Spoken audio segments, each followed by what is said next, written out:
नमस्कार. श्री स्वामी समर्थ. आजपासून श्रावण महिन्याला सुरुवात झाली आहे. श्रावणातल्या प्रत्येक दिवसाला विशेष महत्त्व आहे. श्रावणामध्ये प्रत्येक दिवशी काही ना काही व्रत, वैकल्य, उपवास असतात. त्याचबरोबर काही पूजा देखील केल्या जातात. तर आजच्या व्हिडिओमध्ये आपण श्रावणात शुक्रवारी केले जाणारे जरा जिवंतिका पूजन याची माहिती घेणार आहोत.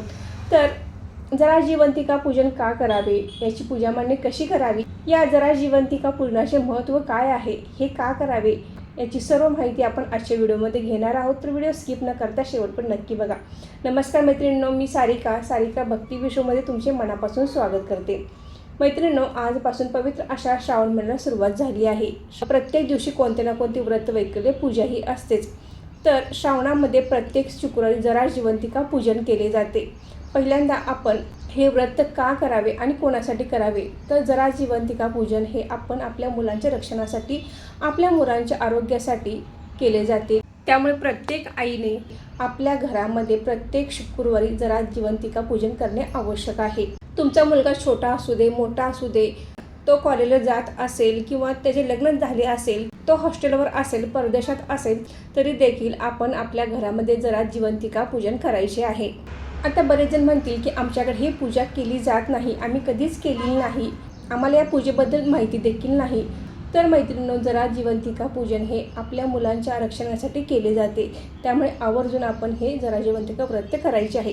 तुमच्या घरी पहिल्यापासून करत असतील किंवा नसतील तरी देखील आपल्याला आज माहीत झाले आहे ना, तर आपण आपल्या मुलांच्या रक्षणासाठी, आरोग्यासाठी, भविष्यासाठी जरा जिवंतिका पूजन अवश्य करावे. यासाठी विशेष काही पूजा मांडणी करण्याची आवश्यकता नसते. तर अशा प्रकारचे चित्र आपल्याला बाजारामध्ये मिळत असते, तर ते आपण आणायचे आहे आणि आपण हे आपल्या घरामध्ये पुजायचे आहे. तर हा फोटो तुम्ही भिंतीवर देखील चिटकवू शकता आणि त्याची पूजा करू शकता. नसेल तर तुम्ही तुमच्या देवघरामध्ये ही प्रतिमा ठेवली आणि त्याची पूजा केली तर चालेल, किंवा अशी स्वतंत्र पूजा करणार असाल तरी देखील चालेल. या फोटोला दुर्वा आणि आघाडा यांचा हार बनवून या फोटोला अर्पण करायचं आहे. त्याचबरोबर कापसाची वस्त्रमाळ देखील बनवून आपण या फोटोला घालायची आहे. यासाठी नैवेद्यामध्ये आपल्याला लाह्या लागतात. तर लाह्या नसतील तर आपण साखर, दूध साखर, चणे, फुटाणे, गूळ, खोबरे यांचा नैवेद्य दाखवला तरी देखील चालेल. तर अशा पद्धतीने आपण साधी सोपी पूजा मांडणी करायची आहे. त्यानंतर आपण जरा जिवती आईला प्रार्थना करायची आहे. जरा जिवंतिका माते, जिथे कोठे माझे बाळ असेल तेथे खुशाल असू दे, अशी प्रार्थना करायची आहे. आणि आपण त्या फोटोवर थोडेसे तांदूळ अर्पण करायचे आहे. त्यानंतर आपण एक मंत्र म्हणायचा आहे. जरे जिवंतिके देवी, बालमुक्ते प्रमोदिनी, रक्षावर्ते महाशक्ती, पूर्ण कामे नमस्तुते, हा मंत्र म्हणायचा आहे. त्याचबरोबर जरा जिवंतिकेची आरती देखील आहे, ती देखील आपण म्हणायची आहे. श्रावणातल्या प्रत्येक शुक्रवारी आपल्या मुलांच्या दीर्घ आयुष्यासाठी, चांगल्या आरोग्यासाठी आणि सुरक्षिततेसाठी प्रत्येक आईने जरा जिवंतिका मातेची पूजा करायची आहे. तुमची मुले घरी असू देत, हॉस्टेलवर असू देत किंवा परदेशात असू देत, आपण ही पूजा मांडणी करायची आहे. त्याचबरोबर आपल्या घरातील मुलांना ओवाळायचे देखील आहे. त्याचबरोबर त्यांच्या डोक्यावर अक्षता देखील टाकायचे आहेत. जर तुमची मुले हॉस्टेलवर असतील, परदेशात असतील, तरी देखील तुम्ही ही पूजा करू शकता. तुमच्या मुलांना ओवाळू शकता. पूर्वेला किंवा उत्तरेला उभारून आपण आरतीचे ताट ओवाळायचे आहे आणि अक्षता अर्पण करायचे आहेत. चारही बाजूला आपण अक्षता अर्पण करायचे आहेत आणि हे औक्षण आपल्या मुलांपर्यंत पोहोचते. तर अशा पद्धतीने आपण श्रावणातल्या प्रत्येक शुक्रवारी ही पूजा करायची आहे, मुलांचे औक्षण करायचे आहे.